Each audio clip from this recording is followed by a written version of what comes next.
کہ آپ نے اتنی دیر انتظار کیا. ابھی میں نے جے آئی ٹی کے سامنے, جس کو عدالت عظمیٰ نے جس کی تشکیل کی ہے, اس جے آئی ٹی نے مجھے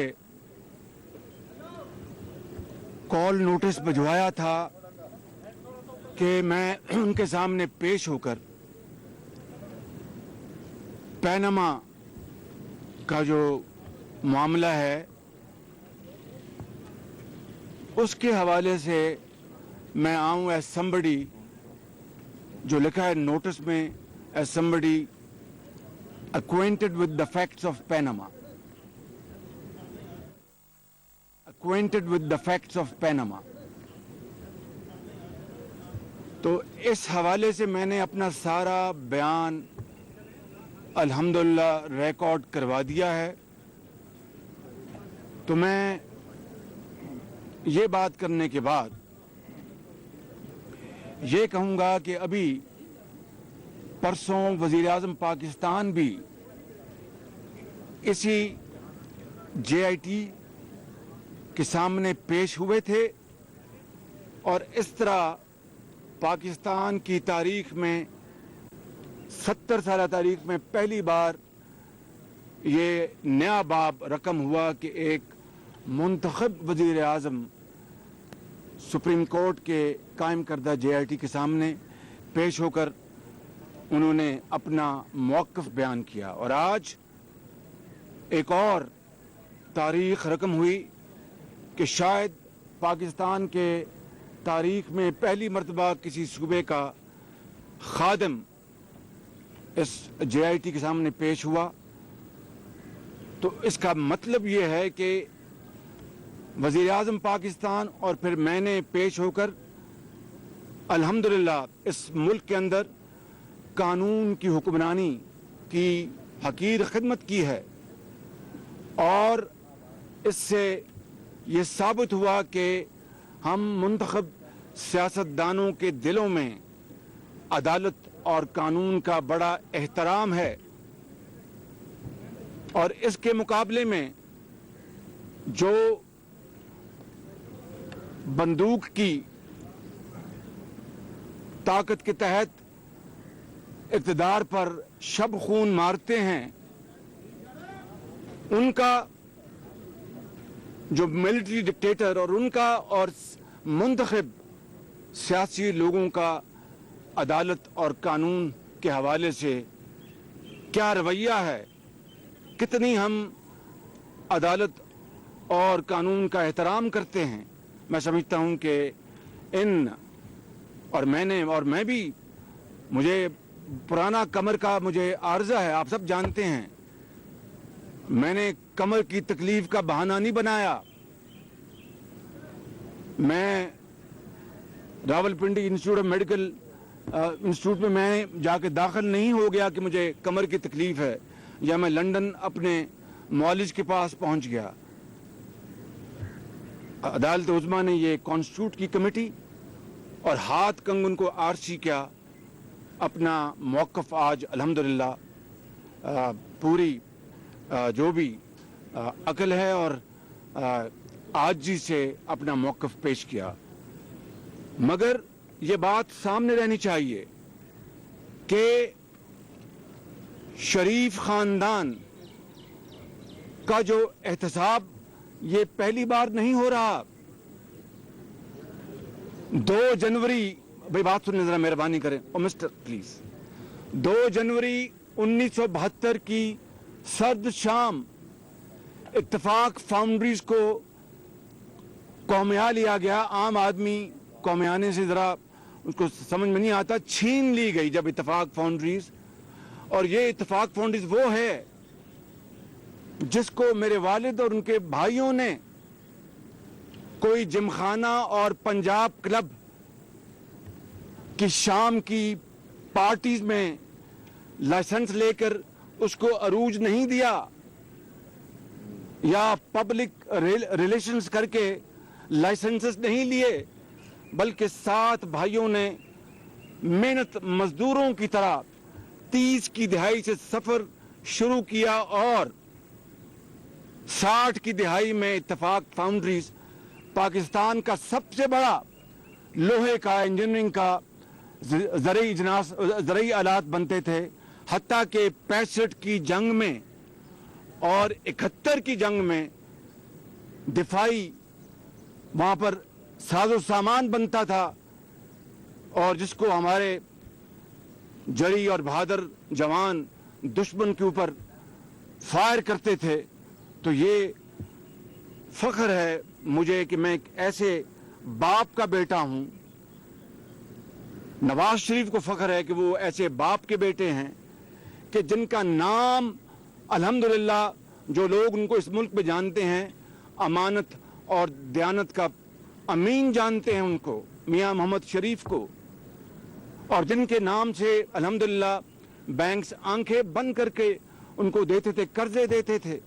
और पाकिस्तान का सबसे बड़ा इदारा जब बन गया तो 2 जनवरी को पहला एहतसाब भुट्टो के हाथों हुआ, जब उन्होंने पाकिस्तान के सबसे बड़ी फैक्ट्री को छीन लिया और 10,000 मजदूर बेरोजगार हो गए और जो पैदावार खत्म हो गई। और फिर बाकी तारीख हिस्ट्री है। और फिर मोहतरमा बेनजीर साहबा के दौर में 88 और 90 में हमारा दूसरा एहतसाब हुआ, जब फिर हमारे खानदान के कारोबार को तबाह करने की कोई कसर नहीं छोड़ी गई कि बच गए कि 90 में दोबारा इलेक्शन हुए। तीसरी मरतबा फिर एहतसाब हुआ, वो 93 और 96 के दरमियान, जब मोहतरमा बेनजीर साहबा की तीसरी गवर्नमेंट आई, और उस मरतबा उन्होंने फैसला किया कि इनका नाटका बंद करना है और इनकी चिमनी, उनकी सनतों की चिमनियों से धुआं निकलना बंद करना है। और वो बदकिस्मती से बंद हो गया, बंद हो गया, मैं खत्म कर रहा हूं, बंद हो गया। और फिर वो नुकसान हुआ, जॉनथन जहाज को आप जानते हैं कराची पोर्ट पर खड़ा रहा और करोड़ों अरबों रुपए का पैदावारी नुकसान हुआ। और फिर चौथा एहतसाब मुशर्रफ के दौर में हुआ। बेनजीर साहबा के दौर में मेरे वालिद मरहूम को गिरफ्तार किया गया। मुशर्रफ के दौर में मैं आज पहली मरतबा कह रहा हूं कि मुझे भी हथकड़ियां लगी, लेकिन बदकिस्मती से ये बातें बताना कोई अच्छी बात नहीं, लेकिन आज मजबूरी बता रहा हूं कि ये किस तरह कड़ा एहतसाब हुआ कि नवाज शरीफ साहब को भी हथकड़ी लगी, मुझे भी हथकड़ी लगी, और हम जहाज में एक दूसरे के सामने मैंने आंखें झुकाई हुई थी। तो मेरे भाइयों, मेरी बहनों, और मैं कौम के अपने बुजुर्गों और भाइयों से मुखातिब हूँ इन कैमरास के जरिए कि एहतसाब हमारा अल्हम्दुलिल्लाह चौथा एहतसाब हुआ, 5वां एहतसाब हो रहा है। लेकिन एहतसाब हो पहले भी और आज भी अपने आप को पेश करते हैं, मगर ये एहतसाब क्या है? जाती खानदान के कारोबार को तबाह किया। क्या इन 5 मरतबा आज तक कोई सरकारी खुर्द बुर्द का एक धेले का कोई हमारे खिलाफ केस है? कोई करप्शन का, किसी सड़क में ठेके का, किसी अपना मेट्रो बस के ठेके का मेरे खिलाफ या वजीर आजम के खिलाफ, या इतने बड़े पावर प्रोजेक्ट्स अरबों रुपए के लग रहे हैं, अरबों डॉलर्स के, जिसमें कई सौ अरब रुपए की बचत हुई। शहर रमजान है, इसकी कसम खाकर कहता हूं कि ऑरेंज लाइन में और इन पावर प्लांट्स में 200 अरब रुपए से ज्यादा की बचत हुई है। लेकिन ये हमें खुशी है कि ये कौम की खिदमत कर सके, हकीर खिदमत। हाँ, एहतसाब करना तो उसके लिए हाजिर कल भी थे, आज भी हैं और हो रहा है, मगर कोई सरकारी खुर्द-बुर्द नहीं है, कोई करप्शन का केस नहीं है, ना पहले था 96 में, ना पीछे था, ना आज या ना कल होगा। वही कारोबारी जो हमारे जो प्रोजेक्ट्स है जिनको तबाह कर दिया गया। मैं आखिरी बात करता हूं, सुनने बाद इत्तेफाक फाउंड्रीज तबाह की, लेकिन उसके जो बैंकों के कर्जे, मेरी बात सुने, उसके जो बैंकों के कर्जे थे 5.25 अरब रुपए, एक एक धेला अदा किया, 5.25 अरब रुपए। ना कॉस्ट ऑफ फंड माफ करवाए, ना वेवर लिया, ना सूद में कमी करवाई। मुझे पाकिस्तान में, दुनिया में कोई मिसाल बता दें। और दूसरी तरफ यतीमों और बेवाओं के कर्जे माफ करवा के कनाडा में घर, लंदन में प्रॉपर्टियां, दुबई में कारोबार, और बनते हैं अशराफिया। लूट खसूट का वो बाजार गर्म NICL, वो जो गोंदल साहब हैं 30 अरब रुपए का, उनके खिलाफ आज भी मुकदमा, NICL का अरबों रुपए का मुकदमा। आप रेंटल पावर प्रोजेक्ट्स ने पाकिस्तान को खोखला कर दिया। नंदीपुर में 50 अरब रुपए का नुकसान पाकिस्तान की गरीब कौम को। नीलम झेलम 500 अरब पर पहुंच गया, अभी तक मुकम्मल नहीं हुआ। मेरे भाई और बुजुर्गों, ये हैं वो करप्शन के केसेस जिसने पाकिस्तान के कौम को खोखला किया। आज अगर किसी यतीम को तालीम नहीं मिलती तो वो इस करप्शन की बदौलत है। आज किसी को दवाई नहीं मिलती तो इस करप्शन की बदौलत है। मैं आपको कहता हूं कि आज अज़्म व हिम्मत की दास्तान बहुत लंबी है। बस मैं इतनी बात करूंगा कि इस मिट्टी से हमें बेहद प्यार है। ये मिट्टी जो है, ये मिट्टी हमारी है, आपकी है। हमें मिलकर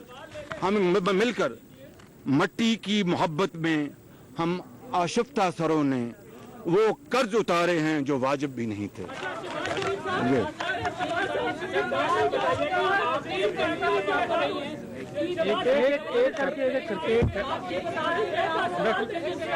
आप लोग मैं बस भाई बारी मैंने जितने बात सुन लें जितने ना भाई, जितने भी उन्होंने सवाल किए मैंने to the best of my knowledge मैंने जवाब दिया।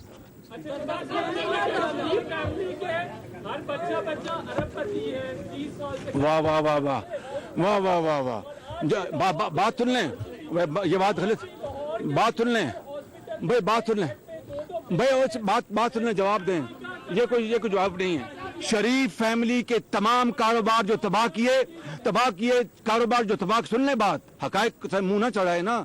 शरीफ फैमिली के जो कारोबार तबाह किए वो क्या लूट खसूट नहीं थी भुट्टो हुकूमत की, उनकी साहबजादी की हुकूमत की, मुशर्रफ की हुकूमत की? क्या जो आप मुझे बात करें, क्या किसी अस्पताल के एक्सरे मशीन से कोई करप्शन निकली? कोई सड़क से करप्शन निकली? कोई मेट्रो से करप्शन निकली? तालीम के मैदान में करप्शन निकली? कोई पानी के मैदान में करप्शन निकली? बिजली के मंसूबों में करप्शन निकली? खुदा का खौफ खाएं, उसके बावजूद भी उस मालिक से डर के कहते हैं एक नहीं करोड़ मरतबा हिसाब करो। ये मिट्टी हमारी है, मिट्टी हमारी। अस्सलाम वालेकुम।